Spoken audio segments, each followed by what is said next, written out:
I'm Carolyn Hayes, 36 years old, and 3 days ago my mother told me not to come home for Christmas. I was standing at my desk at work, her voice still in my ear, clear as daylight. It wasn't angry or emotional, just certain, like the choice had already been made. This is the same mother whose mortgage I've paid every month for 3 years, the same house I decorated every December top to bottom while everyone else slept in. When I hung up the phone, I looked at the stack of gifts on the couch, each one picked out and wrapped with care. By nightfall, I'd canceled everything. Every order, every plan, every expectation before I go any further. Let me know where you're listening from in the comments and hit that like and subscribe button if you've ever been left out by the very people you kept showing up for. I grew up in a town called Fairgrove, Ohio, just a speck on the map where folks still leave their front porch lights on and wave to passing cars. My parents, Mark and Diane, did the best they could with what they had. Dad worked at the local lumber yard for nearly 30 years. Mom picked up substitute teaching jobs whenever the schools called. And then there was my younger brother, Ben, bright, smile, easy charm, and never once asked to do the dishes. We didn't have much, but what we had felt solid Friday night dinners, flag cakes on the 4th of July, birthday parties with homemade banners taped to the walls. They taught us to be good people, show up on time, don't take more than you need, always say thank you. And I believed them. So when the economy took a turn during my junior year and Dad's hours got cut, I doubled down on my grades. I studied at the kitchen table while Mom worried over electric bills. I applied to every scholarship under the sun when I got into a business program in Pennsylvania. On a full ride, they cried like I just handed them a second chance after graduation. I moved to Chicago, a one-bedroom walk-up that didn't have central air, a couch I bought secondhand, and a shelf full of off-brand soup. I took a junior role at a small investment firm and started sending money home whenever I could. At first, it was little things, new tires, dental work, groceries. But when Dad had a heart scare, the bills nearly buried them. I took over the mortgage, put the house in my name. They stayed rent-free every holiday. I drove home with my trunk full of gifts, food ordered from their favorite restaurant. Porch lights twinkling just the way Mom used to like last year. Alone, I spent over $9,000 to make Christmas feel like something. Again, I didn't want to thank you. I just wanted it to feel like family. Ben never left town. He drifted between gigs, warehouse jobs, lawn care, a podcast. He tried to start. That lasted 3 episodes when he needed help. They didn't ask him. They called me, and I always sent what they needed 2 months ago. I got promoted to senior vice president. More responsibility, better pay, longer hours. But I still made time. I drove the 5 hours to Fairgrove each month without fail. I rearranged meetings so I wouldn't miss birthdays or Thanksgiving. I arrived at the house on Thanksgiving Day with pie in one hand and gifts in the other. I stepped into the kitchen. Mom glanced up and said, "Well, look who finally made time for us," before turning back to chat with Ben's girlfriend. I laughed it off and set the table. But the air had changed, and I felt it. What I didn't know that day was that my seat at Christmas had already been given away. I woke up the next morning still unsure if I'd misunderstood the call. Maybe I'd heard it wrong. Maybe Mom hadn't meant it that way. I sat on the edge of the bed staring at the stack of gifts I'd wrapped the night before. A new fishing rod for Dad, the kitchenware set Mom had bookmarked months ago, a gaming console Ben kept mentioning, saying he couldn't afford it, even a silver bracelet for his girlfriend Danielle, just to try and make things easier. I'd tied the bows myself red velvet like Mom used to use when we were kids. But now sitting there in the morning quiet, they felt like reminders of something I wasn't part of. I made a cup of coffee and checked my phone, hoping for a follow-up. Nothing. No text. No missed call. The silence was its own kind of answer. By 9 o'clock, I was at my desk, a spreadsheet open on my laptop. I wasn't working. I was waiting for someone to call and say it had been a mistake, that they'd spoken too soon. But instead, just before noon, a message came in. It was from Danielle. "You might want to call your mom about Christmas plans." That was all it said. No explanation, no apology.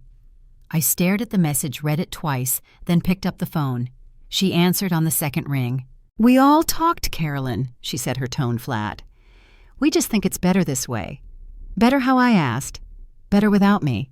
"It's not personal," she said. "We just figured you'd be too busy. You're always on your phone, always working. Ben says it makes everyone feel tense." I had to steady my voice. "I've had this time off approved for months," I said. "I rearranged my entire schedule." "I know," she replied. "But it's not just about the time. It's how you show up. The clothes, the gifts. Danielle said it feels like you're showing off." I didn't know how to respond to that. I'd gone out of my way to keep things simple. Jeans, sweaters, nothing flashy. The gifts weren't about showing off, they were about filling the gaps, giving them things they couldn't afford themselves. I asked if Dad had agreed to this. There was a pause. "We talked about it," she said. "He thought it might be less stressful."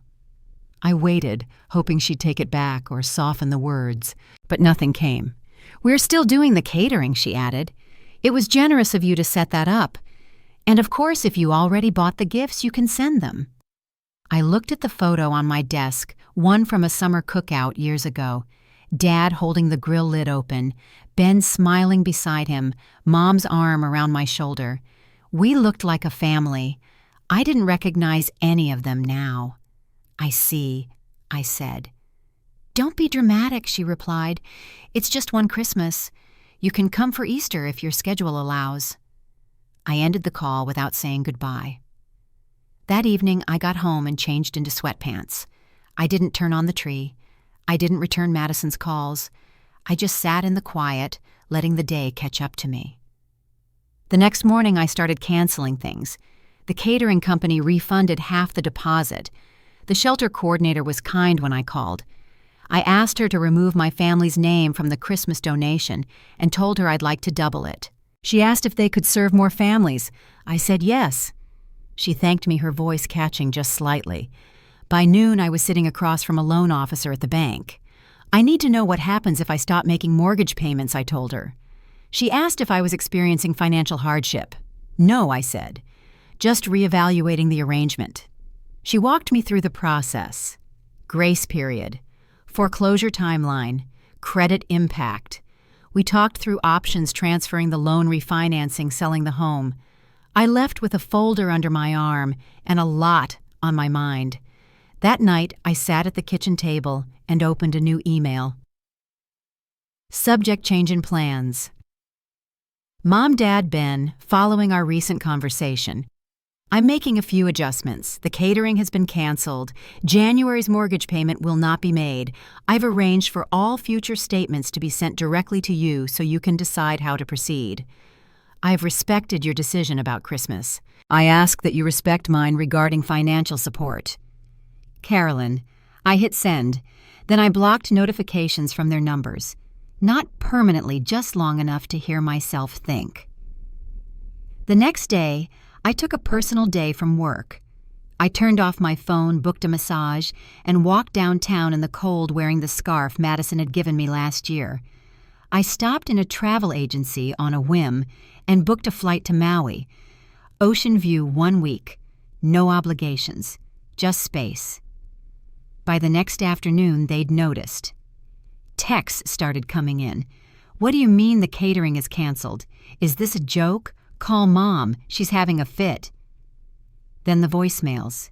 "Sweetheart, Dad said the mortgage company called. We need to make a $3,200 payment or they'll start proceedings. We don't have that kind of money. Please call." I didn't answer. That evening, I sat in a small cafe with my phone face down. Outside, shoppers bustled through the snow, their arms full of packages. The hum of voices and holiday music filled the room. The salad on my plate had gone untouched. The waitress walked by and asked if everything was okay. I looked up and nodded. "Yes," I said. "Actually better than it's been in a long time." By Monday, the messages had multiplied. Emails from cousins I hadn't spoken to in years. Word had spread. My aunt claimed I'd abandoned the family. My cousin Rachel sent a message that caught my eye. "I don't know what's going on," she wrote, but everyone's saying you left them without a home. Aunt Diane's heartbroken." I opened a folder on my computer and attached every record I had: mortgage payments, medical bills, holiday receipts. Over $100,000 across 3 years. I sent them with a short message. "There are 2 sides to every story." Rachel replied within the hour. "I had no idea. I'm so sorry." I didn't respond. The next day, another notice was sent to the house from the mortgage company. Dad texted me again 7 times in a row before finally writing, "The bank says we owe $3,200 by the 1st, or they'll start foreclosure." "Please, Carolyn, we don't have it." I sent him the contact information for the loan officer at the bank. Her name was Melissa. She could explain the payment plans. I didn't hear back. Around noon, Danielle messaged again. "I need to clarify something," she wrote. "I never said you were showing off. That was Ben twisting it. I told them uninviting you was wrong." I thanked her. She replied almost instantly. "Also, Ben's been telling people you're throwing a tantrum, that you're mad no one bowed to your money, and they bought a boat. That's where your Christmas money's been going." I stared at the screen for a while. A boat. I remember Dad mentioning fishing again last summer. Ben posting pictures at the lake. Mom brushing off my questions when I asked about their weekends. I didn't feel angry, just still. Everything made sense now. That night I sat by the window with a glass of wine listening to the city traffic below. I played their voicemails one by one. Ben's voice sharp and defensive. Mom's tone layered with guilt. Dad's message was the only one that made me pause. "Sweetheart, I know you're upset. Can we please talk? Your mother didn't mean it the way it came out." I turned off the ringer and let the city go quiet again. The next few days brought more messages from Danielle. She said Mom tried to drive to Chicago, but Ben talked her out of it. "They were talking about calling your job," she wrote. "Said you've mentally abandoned the family, just in case anything gets back to you." I asked her why she was telling me. She replied, "Ben and I broke up last night. I got tired of watching him use people." She didn't need to say anything else. On Thursday, I got a short email from Dad. "We need to talk. Your mother is ready to listen. Can we meet Lakeside Coffee tomorrow at 2? I told Madison where I'd be just in case. I wasn't sure what I'd walk into, but I went anyway. The next afternoon, I arrived at Lakeside Coffee 15 minutes early. I parked in the back lot and sat in the car for a while, engine off, watching people come and go through the front doors. It was cold out, one of those gray Midwestern afternoons where everything feels a little heavier than it should. I finally went in, ordered a coffee I didn't really want, and chose a table in the back corner where I could see the entrance. They walked in right at 2. Mom, Dad Ben, and Danielle. Their faces looked tired. Mom's eyes were red. Dad seemed smaller somehow, like he hadn't been sleeping. Ben wouldn't meet my eyes. Danielle gave a small nod, nothing more. They slid into the booth across from me. No one said anything at first. "Thanks for coming," Dad said quietly. I nodded. I kept my coat on. Mom glanced at Dad, then looked toward me. "We didn't expect you to take things so far." "It was just a change in plans, Carolyn." Dad rested a hand gently on her arm. "Diane," he said, "let's start the way we talked about." She gave a quick nod and sat back. He turned to me. "There's been some misunderstanding," he said, "and things we need to take responsibility for." Ben let out a sharp breath. "That's putting it lightly." I looked at him. "Do you have something to say, Ben?" He leaned forward, arms crossed. "You've been holding money over us for years. And now, just because you didn't get your way, you shut it all down. That's not right." I reached into my bag, pulled out the folder I'd brought, and set it flat on the table. "I'd like to show you something," I said. Inside were printouts, mortgage statements, bank transfers, receipts for medical bills, grocery runs, Christmas expenses. I flipped through the pages as I spoke. $18,000 toward the mortgage, $42,000 in medical bills, $32,000 in holiday costs, $27,000 for emergency support utilities, car repairs, groceries, you name it. No one said a word. I've never kept a tally, I said, but it seems like now's the time. The table stayed quiet. Danielle was the first to speak. I was there when they decided to uninvite you, she said. Ben started it. Said Christmas would be easier without you. Said you made everyone feel judged. Ben looked away. Dad blinked. Is that true? He didn't answer. I turned to Mom. Did you agree with that? She opened her mouth, then closed it again. When she finally spoke, her voice was soft. We didn't think it would hurt you like this. Dad looked down at the table. I should have stopped it. I didn't. That's on me. We sat in silence for a long while. People around us sipped coffee and chatted about weekend plans. I kept my hands folded in my lap. Mom finally asked, So, what happens now? I looked down at the cooling cup in front of me, then back at them. The house is still in my name, I said. The January mortgage payment hasn't gone through. You have 3 options. She didn't say anything. Ben leaned back. Dad just listened. You can take over the payments yourselves. Or we sell the house and split what's left after fees. Or I keep paying but under clear terms with limits. Still no one responded. I'm not deciding for you, I said. But the way things have been, that's done. Mom glanced at Dad, then at me. We can't afford the mortgage, she said. Not without help. Then maybe it's time to downsize, I said. The house is more than you need. It's hard to maintain. And Dad's health hasn't been great. Ben crossed his arms. So we just give up the house because you're mad? No, I said. You give up the house if you can't afford it. Danielle stayed quiet, her eyes moving between us. Dad cleared his throat. I've been thinking about that, he said. I never wanted it to come to this. But Carolyn's right. We've gotten too comfortable. I watched something shift in Mom's expression. She didn't argue. She just nodded slightly and looked down. The silence stretched again before Ben finally spoke. I don't know what you want from me. I don't want anything, I said, but I'm not pretending anymore. You've always had it easy, he muttered. People just hand you things. You don't know what it's like for the rest of us. I slid the folder toward him again. You think this came easy? He didn't respond. I worked 30 hours a week during college, took classes at night, skipped holidays, took unpaid internships. I earned every bit of what I have. He stared out the window. Dad let out a slow breath. We let this go on too long. Mom's voice was quieter now.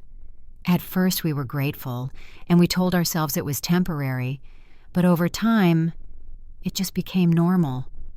I nodded. I should have said something earlier. Instead, I just kept hoping if I did more, things would get better. Danielle spoke again. You've done more than any of them realize. Everyone turned to her. Sorry, she said, but it's true. You've been holding this family together for years, and no one ever said thank you. Mom rubbed her forehead and looked at me. We didn't mean to take advantage, Carolyn. I know I said, but it happened. Ben shook his head. So what now? You just cut everyone off. No, I said, but I set boundaries. And if we're going to fix anything, it starts with being honest. For the first time, no one pushed back. We sat there for another 2 hours, working through the details. Timelines, budget ideas, what downsizing might look like, whether Ben would get a full-time job, whether Mom could take on some part-time work. Dad admitted he'd avoided confrontation to keep the peace. Mom said she'd been shielding Ben because of guilt. Ben said he'd lost track of who he was supposed to be. When we stood up to leave, nothing was fixed, but something had shifted. Outside, as we walked toward the parking lot, Dad touched my shoulder. Thank you, he said, for showing up, for not walking away. I almost did, I told him, but I'm here now. I drove back to the city just after dark. The highway was mostly empty, long stretches of headlights, and silence broken only by the sound of tires on the pavement. I kept the radio off. There wasn't anything I needed to hear more than once that night. At home, I left my coat on the hook by the door and stood for a long time by the window. The apartment was quiet. No TV, no phone buzzing, just the soft hum of the heater and the traffic far below. I didn't turn on the Christmas lights. The conversation at the coffee shop had worn me out. Not because anyone had shouted or stormed off. There'd been no big scene. But it took more from me than I expected. More than money ever had. The next morning, I pulled my planner from the kitchen shelf and flipped to December. I found the block of days I'd marked off for the holiday, pulled out a red pen, and drew a thick line through each one. Then I picked up the phone and called HR. "I need to cancel my vacation time," I said. "I'll be working through the holidays." That afternoon, I followed up with the mortgage company. I confirmed the January payment wouldn't be processed and requested that all future statements go directly to the Greenfield address. The loan officer, Melissa, paused at the end of the call. "Do you want us to notify them about the delinquency timeline?" "Yes," I said. "They need to know exactly what happens if a payment isn't received." After I hung up, I drafted a quick email to the catering company. I confirmed the order had been canceled and the deposit forfeited. Then I opened another tab and sent a final message to the shelter director. "Please update the Christmas donation to reflect an anonymous gift. And if possible, I'd like to double the amount. Let me know if your team can manage the expansion." Her response came back that evening. They could, and they would. 70 more families would have a hot meal on Christmas Day. I sat at the kitchen table with a cup of tea and stared at the blinking cursor on my screen. It had been years since I'd looked at my calendar and seen nothing but space for myself. Not for travel, not for packing gifts into my trunk, not for rearranging deadlines so I could drive 5 hours and pretend everything was fine. Just space. I booked the flight to Maui the next morning. Ocean view, 7 nights. Check-in on the 23rd. That afternoon I stopped by the mall and picked up a few things. A new swimsuit.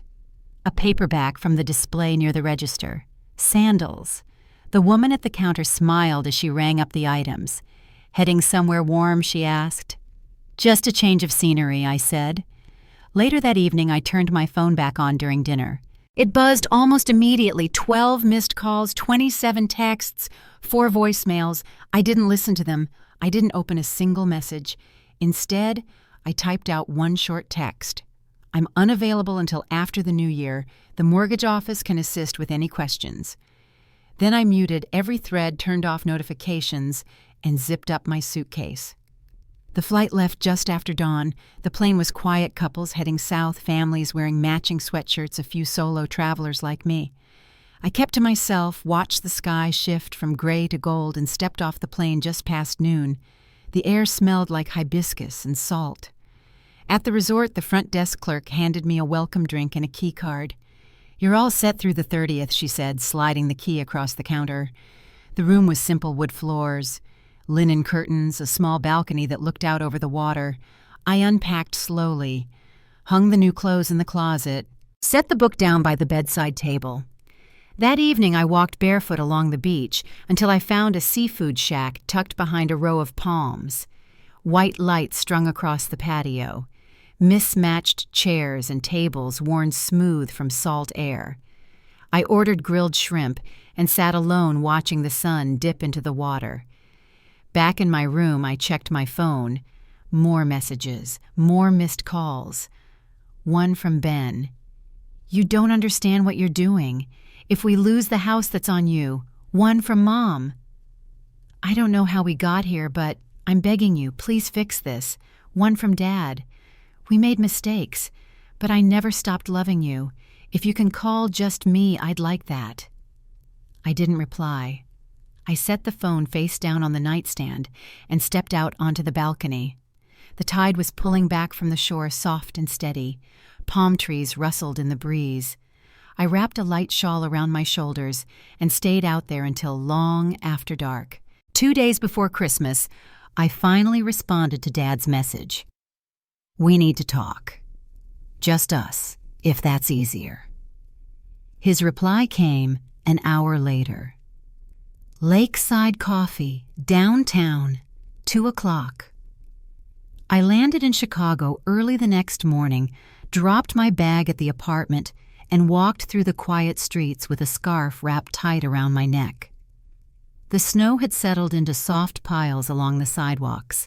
The city felt like it was holding its breath. At 1:40, I pulled into the parking lot. I stayed in the car a few minutes watching the front doors. I'd picked this place on purpose, neutral ground, not the house, not their territory, just 4 chairs, 1 table, and whatever truth we could bring into it. I walked into Lakeside Coffee a few minutes before 2. The place was quiet, just a few people scattered at tables sipping from ceramic mugs or scrolling through their phones.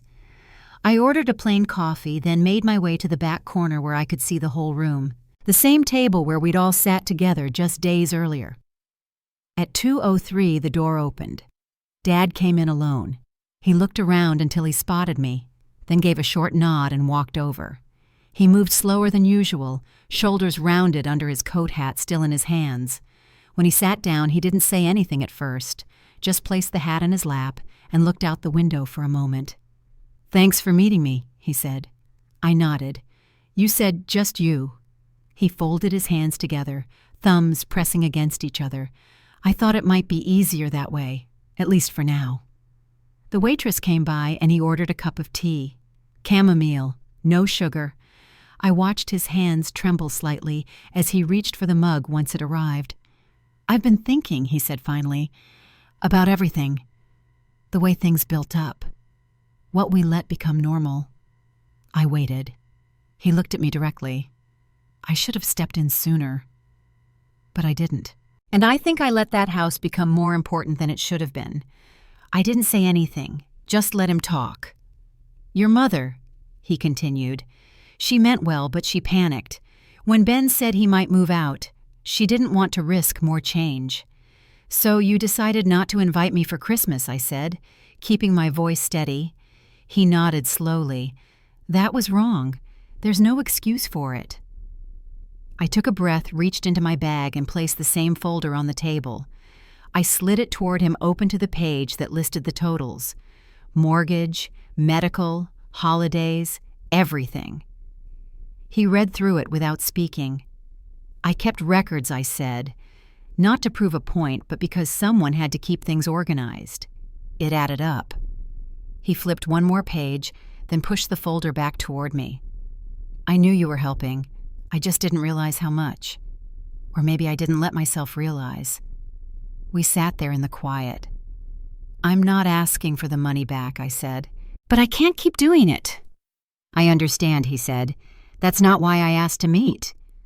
I nodded. He took a sip of tea, then looked out the window again. "You know your mother and I got married with less than $400 in our savings account. Everything we built from scratch. But somewhere along the line we stopped believing we could handle things on our own. You made it too easy." I didn't respond.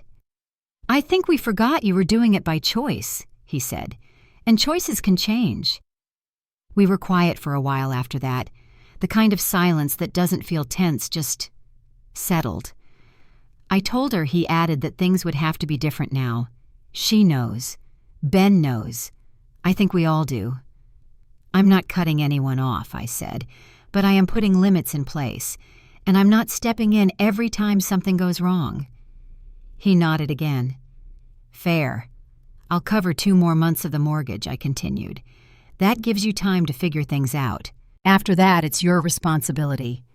If you want to sell the house, I'll help coordinate it. If you want to keep it, the payments are yours." He didn't argue. "I think selling might be the right choice," he said. "It's more house than we need, and I can't keep up with the yard. Not anymore." I took another sip of my coffee. It had gone lukewarm. I told Ben he'd need to find steady work if he wanted to stay involved in the conversation, he added. Not just odd jobs or whatever that podcast thing was. Something real. "That's between the two of you," I said. He let out a breath that sounded more like a sigh. "We leaned on you too hard, Carolyn. All of us. And when you finally said no, it shook the whole foundation. I didn't do it to hurt anyone." "I know," he said. "You did it to breathe." We didn't talk much more after that. He finished his tea. I stood up to leave. Outside, the air had turned sharper. A breeze moved across the sidewalk and carried a few dry leaves against the curb. He walked me to my car but didn't linger. "Let's keep talking," he said, "even if it's hard." "I'd like that," I said. He gave a small nod and turned back toward the cafe. I drove home with the windows cracked just slightly, the air cold but clean. I didn't turn on music, didn't call anyone, just let the quiet fill the space between the city blocks. That night, I sat on the couch with my planner in my lap and opened a fresh page. A new year was about to begin. There were still hard conversations ahead, still choices to be made. But I'd taken the first step, and that at least was something. The morning after New Year's Day, I landed back in Chicago to soft snow on the sidewalks and the kind of stillness that only seems to come in January. My apartment was just as I'd left it, neat, quiet, the faint scent of pine from the half-burned candle on the table. I unpacked slowly, made a cup of tea, and opened my laptop. There were 3 new emails from the mortgage company. The first confirmed that a partial payment had been made on the house. The second noted a new contact added to the account. The third included a scanned letter signed by all 3 of them. They'd outlined a transition plan. Ben would take on full responsibility for utilities. Dad would handle communication with the insurance company. Mom would begin exploring part-time work after the holidays. The letter included a request for me to cover just 2 more mortgage payments while they adjusted, then step away completely. It was dated itemized and written without assumption. I read it twice. 2 days later, I drove to Fairgrove and parked in front of the house. The porch light was already on, and the snow had been cleared from the steps. Dad answered the door. He didn't hesitate before hugging me. Inside, I noticed things right away. The cable box was gone. A hand-drawn budget was taped to the fridge. The pantry shelves were stocked with store-brand groceries. The kitchen chair that used to wobble had been reinforced with new screws. "We're learning to live within our means," Mom said, handing me a cup of tea. "It's not as bad as I thought. Honestly, it's a little freeing." We sat at the table, the same one where I'd paid bills, wrapped gifts, and fielded family emergencies. The quiet wasn't tense. It was just quiet. I've been thinking about what I said I told her. If everything stays on track these next few months, I'll help coordinate a sale. That way you and Dad can move into something smaller. You'll have what you need. She nodded. "That's the goal. I'll make sure the equity is split fairly." She didn't argue. Ben came by in the afternoon. He looked tired, but not in the same way. Something about his posture was different. He sat across from me at the table and rubbed his hands together before speaking. "I got the job," he said. "Marketing assistant, full-time. Starts Monday." "That's great," I said. He nodded once. "Thanks for the reference." We didn't go back over everything. There was no apology, no long discussion, just an acknowledgement. That was enough. By Valentine's Day, I made the last 2 payments on the mortgage. We set a listing date for early spring and arranged to meet with a real estate agent. That March, we gathered in the backyard again under the same string lights I'd once paid to have installed. The food came from crock pots and casserole dishes. Everyone brought something. No catering trays, no wrapped gifts. Just a quiet, shared meal. After dinner, Mom and I stood at the sink rinsing plates. She passed me a dish towel and didn't speak for a minute. Then she said I never realized how much the old setup was hurting us. All of us. "I did too much," I said. "And I didn't do enough," she replied. She reached for my hand and gave it a squeeze. There wasn't anything else we needed to say.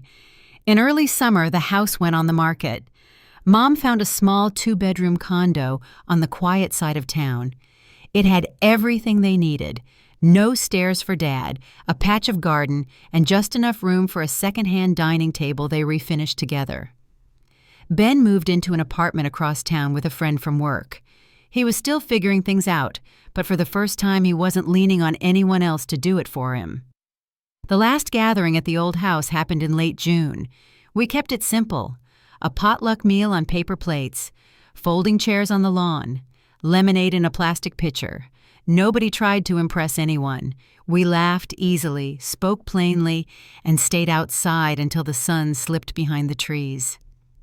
After dessert, I walked through the house one last time. The scuffed banister, the familiar creak of the screen door. I paused in the living room where the Christmas tree had always gone. The quiet felt different now. Not hollow, just settled. A week later, the sale closed. We met at the title office. Everyone signed their forms. The check arrived. We split it 3 ways. No arguments, no tension, just clean, simple fare. That evening, I sat at my kitchen table back in Chicago. I opened my checkbook, the same one I'd used for years, even with everything digital. I ran my thumb down the final line that read, "July mortgage not due." Then I closed the book. That August, I got a call from Jenna, my neighbor from 2 doors down. She said a box had been left at my apartment by mistake. I hadn't ordered anything, but I told her I'd stop by after work. It was a small square package, brown paper neatly folded, no return address, just my name written in my mother's handwriting. Inside was a stack of family photos tucked in between sheets of tissue. Some were old me and Ben on the back porch, eating popsicles, one of Dad sanding the banister. The last picture was recent, from the backyard dinner. We were all sitting at the folding table. I hadn't realized Mom had snapped it. Folded underneath the photos was a short note, nothing dramatic. Just thought these might belong with you now. Love, Mom. I set the pictures out along the edge of the bookshelf in my hallway. They stayed there through the fall. That November, I came down with a nasty flu. Nothing serious, but enough to keep me off my feet for nearly a week. On the 3rd day, I heard a knock at the door. It was Ben. He had a plastic grocery bag in one hand and a tissue box in the other. "I figured you probably didn't feel like cooking," he said. "I made some soup, chicken and rice." I moved aside to let him in. He didn't stay long, just dropped off the food set, the soup in the fridge, and left a sticky note on the microwave that read, 2 minutes, medium power. When he left, I noticed he'd also taken out the trash and placed a new roll of toilet paper in the bathroom. Little things, thoughtful things. No explanation, no performance. On Thanksgiving, I stayed in Chicago. We hadn't planned anything formal, and honestly, I just wanted the quiet. Around 200, I heard another knock. This time it was Mom. She held a foil-covered dish in her hands and a paper bag looped over her wrist. "I brought stuffing," she said, "and cranberry relish, the kind you like with orange zest." She didn't ask to come in, but I stepped back anyway. We sat on the couch and ate from the same plate, passing the fork back and forth. She wore the cardigan I'd given her last Christmas, the blue one with the wooden buttons. There was a hole in the sleeve she'd mended herself. After we ate, she handed me the paper bag. Inside was a softcover planner for the new year. On the first page she'd written, "For all the days ahead, whatever you choose to make of them." She stayed until the sun went down, then caught the last train home. I didn't decorate that December, but a few days before Christmas, I got a card in the mail. Just one, from Dad. A photo card with no picture, just pine trees and stars on the front. Inside he'd written, "I never said thank you. I should have. Merry Christmas, Carolyn." That winter, things were quiet. Good quiet. I spent more time with neighbors, joined a small book club at the library. I started cooking again. Not out of necessity, just because I liked it. Ben called sometimes to ask about laundry detergent or whether rice could go bad. He never asked for money. Mom emailed me links to sales at the grocery store. No pressure, just little nudges. One morning she sent me a picture of Dad on the condo's small patio, feeding a squirrel from his palm. In March, the book club hosted a soup potluck at the library. I made lentil stew with sweet potatoes. Halfway through the event, I noticed Ben by the entrance. He looked a little lost. "You came?" I said, surprised. Jenna said this was the place he replied. I told her I had a sister in the club. We sat at a back table. He tried my stew and nodded. "This is really good." At the end of the night, he walked me home. At the door, he hesitated. "I'm working on a new savings goal," he said, "trying to get ahead a little." "That's good," I said. He looked down at his shoes. "I'm trying to do it the right way this time." I nodded and unlocked the door. Later that night, I opened my journal and wrote one sentence. "Justice doesn't always knock. It sometimes lingers until you're strong enough to see it." Then I closed the book and turned out the light. This spring, I planted herbs on the windowsill. Basil, thyme, a little mint. They don't need much space, just light water and a little attention. I found myself checking them each morning, watching for new growth, running my fingers through the leaves to release the scent. The apartment feels different now. Not bigger, but fuller. I bought a new lamp for the corner by the chair, the one where I read most evenings. The old one had flickered for years, and for a long time I'd just lived with it. But now I notice things. I fix what's broken. I replace what's outgrown. Ben still calls sometimes to borrow a casserole dish, sometimes just to ask how long to bake a chicken breast. He's steady now, working at the hardware store, saving up for a used car. Nothing flashy, just small, solid steps. Mom and I meet twice a month. We take walks or sit in the park with iced tea. She talks more these days about her own childhood, about how hard it was to know what the right thing looked like when you'd never been shown it yourself. I listen, not out of obligation, but because I want to understand. Dad's quieter, but he shows up. He dropped off a new smoke detector last week, said he'd picked up an extra on sale. I offered to pay him back. He waved it off and asked if I still liked blueberry muffins. I told him I did. It's not perfect, but it's honest, and it's mine. I don't think justice always looks like a courtroom or a grand apology. Sometimes it's in the way you reclaim a space that once made you small. Sometimes it's a clean floor, a working lamp, a door that locks on your terms. It's not always loud, but you feel it like air returning to a room that's been shut too long. I've learned that forgiveness isn't the same as forgetting. It's not erasing the harm. It's deciding who you are on the other side of it. And for me, that means setting the terms of my peace, choosing what I carry forward and what I leave behind. There was a time I thought silence was survival, that keeping the peace meant shrinking myself to fit what other people needed. But now I know better. Boundaries aren't walls, they're windows. They let the light in without letting everything in.